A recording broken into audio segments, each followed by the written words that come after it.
The 9A5 error code is essentially an indication that a dryer is not receiving sufficient gas to operate efficiently, as the code itself spells out the word gas.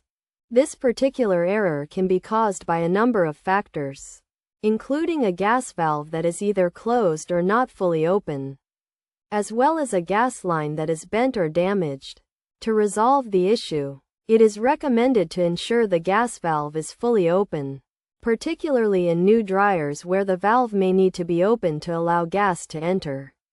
If the valve is only half open, it can result in a limited gas supply, leading to the error. Additionally, straightening the gas line is crucial, as any bends can restrict gas flow.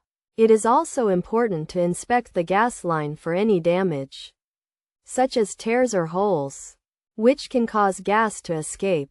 If damage is found, it is best to contact a professional for assistance.